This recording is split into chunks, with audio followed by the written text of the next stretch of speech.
Welcome to day 23 of our 30-day pelvic floor challenge.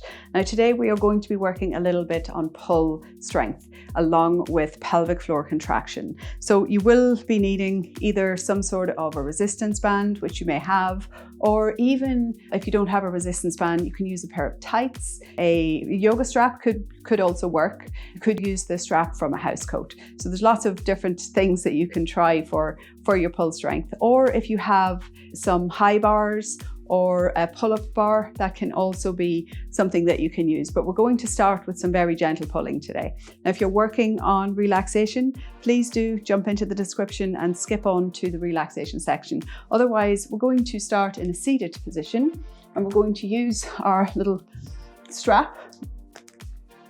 So this is quite a light resistance band. It's not very heavy. And if you're not used to doing pull-ups or other exercises where you actually pull your body or pull weights towards you in resistance machines, say for example in the gym, then it can be quite hard to do pulling exercises while maintaining control of your pelvic floor. And remember, that is the whole purpose.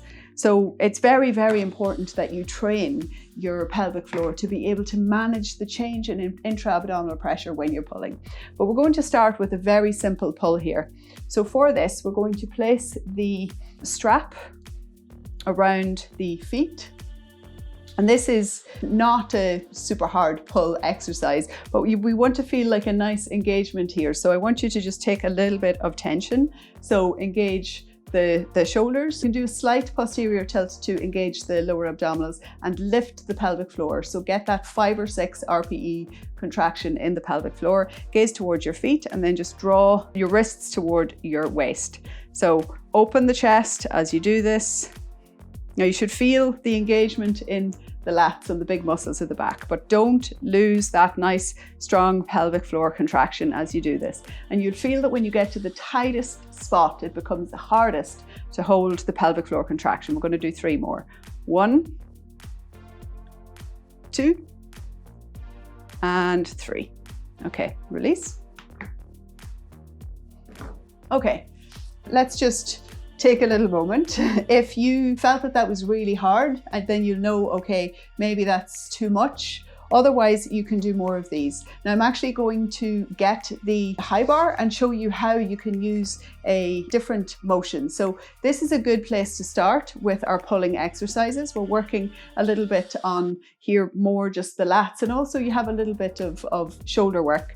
But when we start to try to take the next level of strength, we want to pull from a different angle and pull more weight at a higher level. So if you do have a set of high bars like these, then you can also train pulling using these. Or if you have a pull-up bar, you could put a resistance band around the pull-up bar and you can do the training there. But we're going to just use this. I'm just going to demonstrate to you how you do this. Now, very important that you have your pelvic floor with you, because again, remember that the purpose of the strength training with functional exercise is to get the pelvic floor to work while you're doing all of these different motions. So for this, you need to just get a good grip of the bar, and you're going to take your body up and do the little posterior tilt to engage your core. So that's the first thing. And then lift the pelvic floor really strongly. Now you're going to hold that nice strong engagement. So a 5 or 6 contraction on the pelvic floor.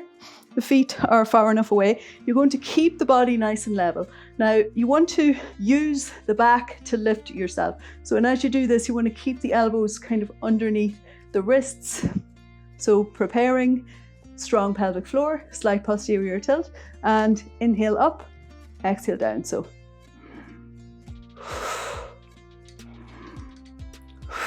nice and strong in the pelvic floor. So lift good and hard and hold a 5 or 6 in the pelvic floor as you do this, coming up, bringing the chest forward, keeping the body nice and level. And 1 more, up and down. Okay, now, woo. So that is quite tough. It's quite hard on the body. Obviously, it's a lot of strength, But what is important while you're doing this is that you take that nice strong grip of the pelvic floor and that you maintain that throughout. Now, a 5 or 6, about half as strong as the max strength Kegels that we were doing last week, but stronger than your endurance hold that we had been practicing the week before.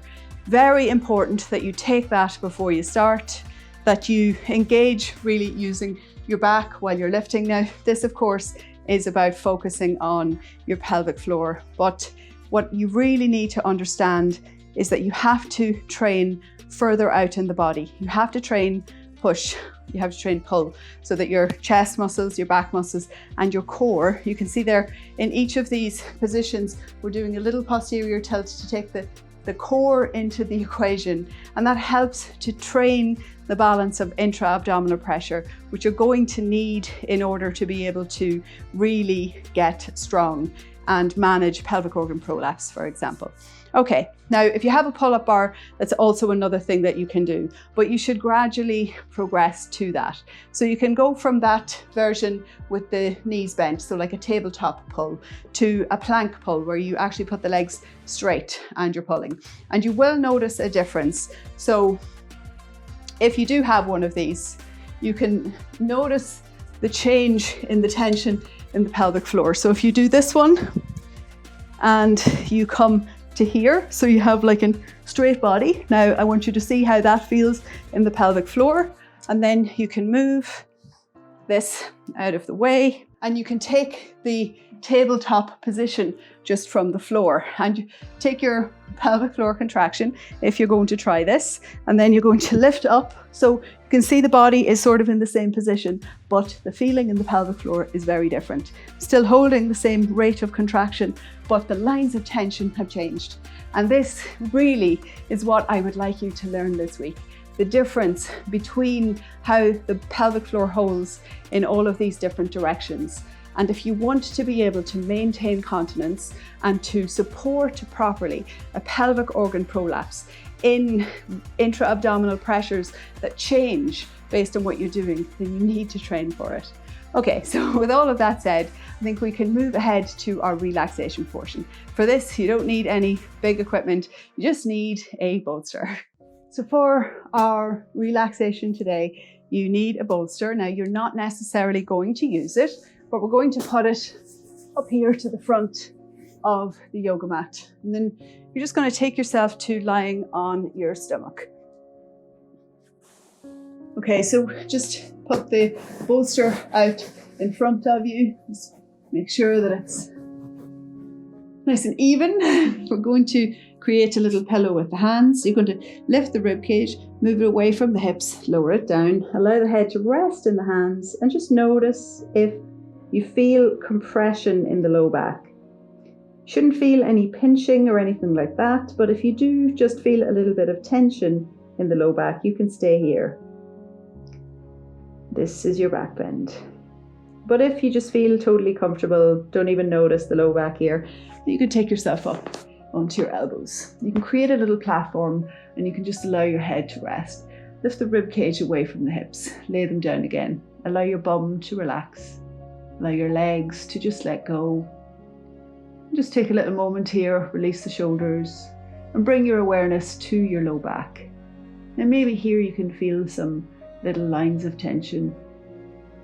Maybe you can feel, yeah, this is, I'm going to get a little release here, a little bit of lengthening as I relax. Otherwise, if you still feel like you're totally comfortable, then we can take it to another level. But don't try a higher level if the position you're in is revealing tension. If there's tension there, then try to stay in that position and relax. And you shouldn't feel pain in any of these positions. And if you come up onto your elbows on a bolster, then again, I want you to lift the rib cage a little away from the hips. I want you to allow yourself to relax. And when you start to relax in this position, if you feel discomfort or any pain, come down to the earlier level where the elbows are on the floor.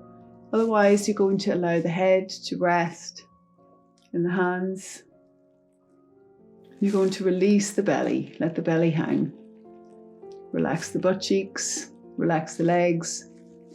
Now in this position, the weight of your chin is resting in your hands. You shouldn't really be using any energy to hold yourself up. You should just be allowing yourself to let go. We're not going to be here for too long. Try to surrender the weight of your body. You should feel a little bit of decompression on the front side of the spine around the lumbar region. You may feel a little bit of compression on the back side. Just make sure that you're not feeling pain or any major discomfort. If you are, take yourself down one step. You have to try to find complete stillness in this position. So this talking with my head and my hands is not the best idea. I'll just take my hands away. So keep your chin resting in your hands and relax your shoulders. Relax the belly. Allow gravity to gently extend the lumbar spine. So resting as much as you can, closing the eyes if you want to, allowing the body to be heavy. I want you to notice the pelvic floor. So it's very rare that we spend time in backbending positions, and it does change a little the lines of tension through the pelvic floor. So notice how that feels. See if you can add a little bit of extra softness. And then start to take the first of 3 long, deep breaths. I want you to breathe all the way down into your pelvic floor. With each inhalation, feeling the expansion in the pelvic floor. With each exhalation, allowing yourself to melt a little deeper. Inhaling deeply. And exhaling completely. One last deep inhalation. And as you exhale, gently moving the bolster. Taking yourself back onto the head, resting on the hands. And if your head has been resting on your hands, just keep the head where it is. Just stay rested in that position. And then we're going to turn out the toes. We're going to bring some energy into the hands. We're going to press the hands into the floor and bring yourself back to a wide-legged child's pose. Release the low back. So just allowing it to open. Taking a little moment here. Gently press into the hands, coming up. We're going to go for a little happy baby pose, just to finish up. So take yourself lying down onto your back, grabbing around the feet, taking the feet nice and wide, and just give yourself a little rock from side to side.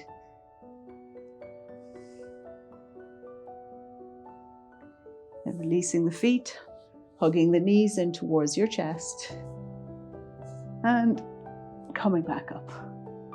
And that is it for today's little session. So I hope you enjoyed learning a little bit about this sensation of pulling along with that pelvic floor contraction. And I hope that this back bending release felt good for your back and for your pelvic floor. And this is almost the end of the challenge. So just a few days left. If you're still with me, you should be very proud of yourself. I wish you a lovely rest of your day, and I will see you tomorrow.